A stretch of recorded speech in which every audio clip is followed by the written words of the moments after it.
Hello ગાય જય માતાજી, જય શ્રી કૃષ્ણ, રાધે રાધે. તો આપણે જો હવે ઘરનું કામ કરવું છે અને આપણે આવી ગયા છીએ દુકાનમાં. તો આ જો કાલે બધો સામાન આવ્યો તો એ આમાં જો ગોઠવી દીધો છે.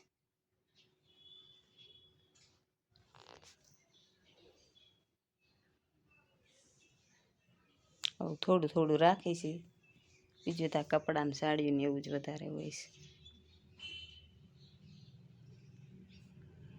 હાલો, તો આપણે જો હવે જમવાનું બની ગયું છે બપોરનું. તો હવે પિયુષને માનસીને પપ્પા તેડવા ગયા છે, તો આવે એટલે આપણે જમી લઈ. અને માનસીને ને પિયુષને જો આ પાણી પીવાની આ નાની ટબુડી એની ને લોટા અમારા. અને આપણે માનસીને બાળ મંદિરેથી પડીકા મળે છે, તો આ બનાવીશ સુખડી. અને આપણે જમવાનું બપોરનું તૈયાર કરી રાખ્યું છે. આજે તો માંડવીની કઢી બનાવી.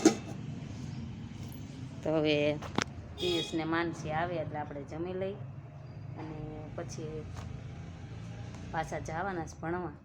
એટલે પાછા બે હોંડા લઈને બેનભાઈ બે વ્યા જાય છે. વૈશાલી શેરડી લઈને લે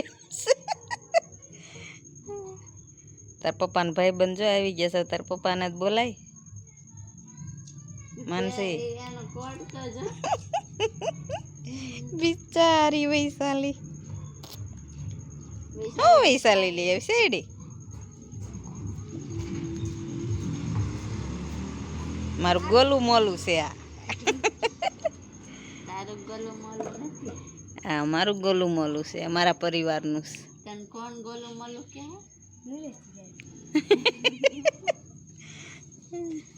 વૈશાલી શેરડી દેવા આવી. બેસ તો ખરી.